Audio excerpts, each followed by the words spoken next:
नमस्कार दोस्तों, मैं आप लोगों को स्वागत करता हूं। दोस्तों 2024 का लोकसभा का चुनाव आ गया है सामने और दोस्तों सर्विस भी आने लग गए हैं, पोल्स भी आने लगे हैं और दोस्तों जितने भी आप लोग सर्विस देखेंगे गोदी मीडिया के, उन सर्विस में आप क्लियरली देखेंगे कि बीजेपी पार्टी 400 पार कर रही है। बीजेपी पार्टी कुल मिला जुला के अपनी जो बहुमत का जो आंकड़ा है उसको बहुत बढ़िया तरीके से और बहुत ईजी तरीके से पहुंच जा रहा है। विपक्ष की बात करें गोदी मीडिया के हिसाब से तो विपक्ष पीछे से पीछे ही जाते जा रहा है।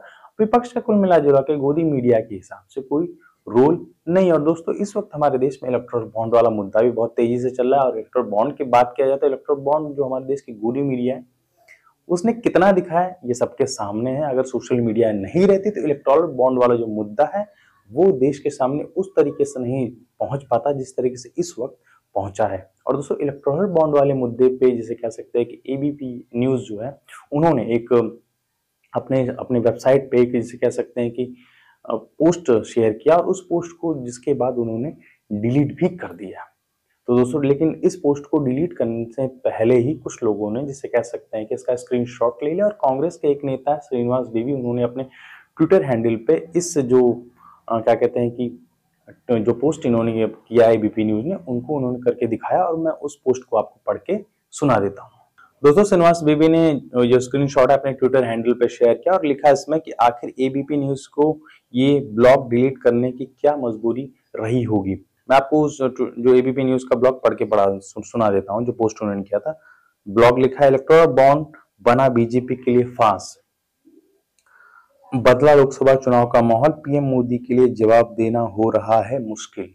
दोस्तों यही ब्लॉग था, यही पोस्ट थी जिसे एबीपी जो न्यूज है उन्होंने डिलीट किया और ये जो मतलब राजनीतिक विश्लेषक है राजीव कुमार उन्होंने अपना दिया था और इस पोस्ट को जो विश्लेषण को एबीपी न्यूज ने अपने साइट पे छापा था। दोस्तों अब दोस्तों यही सवाल उठता है कि जब उन्होंने प्रकाशित कर दिया, छाप दिया तो फिर आके डिलीट क्यों कर दिया। और दोस्तों जो ये श्रीनिवास बीवी ने जो पोस्ट किया इस पे काफी सारी जिसे कह सकते हैं कि ट्वीट हुए हैं। इसमें आप देखेंगे कोई कह रहा है कि साहब की चाबुक पड़ा होगा, कोई कह रहा है पापा के परी, फिर कोई कह रहा है ईडी सीबीआई की जिसे कह सकते हैं डर। मतलब कुल मिला जुला के इस पोस्ट के नीचे जिसे कह सकते हैं कि एबीपी न्यूज के लिए लोगों ने सवाल पूछे है और बहुत सारे लोगों ने तो जैसे कह सकते हैं कि अच्छे अच्छे पत्रकार जो एबीपी न्यूज के हैं उनको टैग करके पूछा गया कि कहाँ गई आपकी ईमानदारी। और दोस्तों अगर जेन्युइन से बात किया जाए, अगर इन्हीं जो पत्रकार लोगों अगर कोई गोदी मीडिया कह देता है तो ये लोग कहते हैं कि हम तो गोदी मीडिया है नहीं और ये लोग भड़क जाते हैं। और कोई उनको जाके सामने से अगर कह दे कि आप लोग तो ईमानदार पत्रकार है तो भी ये लोग भड़क जाते हैं।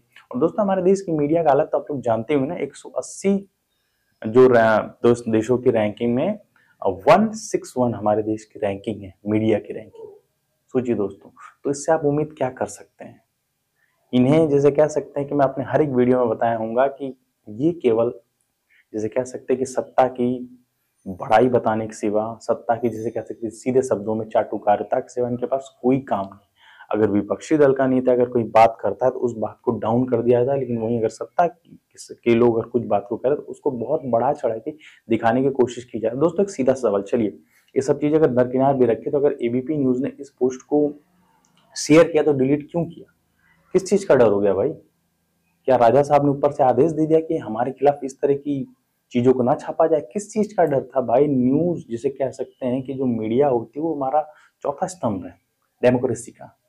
यही मीडिया ही है जो हमारे देश की जो आम जनता की बात करें, हमारे देश की जो आवाज को उठाने का काम ही मीडिया करती है। लेकिन मीडिया किस तरह का काम कर रही है इससे जिसे कह सकते हैं कि छुपा हुआ नहीं है किसी से। बहरहाल दोस्तों बस वीडियो इतना सा था। वीडियो पसंद है तो लाइक शेयर कमेंट जरूर करिएगा। और दोस्तों एक सवाल आप लोगों से रहेगा, क्या दोस्तों जो ये हमारे देश की रैंकिंग है 160 में, वो क्या रैंकिंग सुधरने वाली है कभी जिंदगी में? कि आगे के वर्षों में क्या वो रैंकिंग सुधार हुई और डाउन डाउन होती ही जाएगी? इसका जवाब आप लोग कमेंट के माध्यम से जरूर दीजिएगा। मिलते हैं आप लोगों से नेक्स्ट वीडियो में, तब तक के लिए टाटा, गुड बाय, जय हिंद।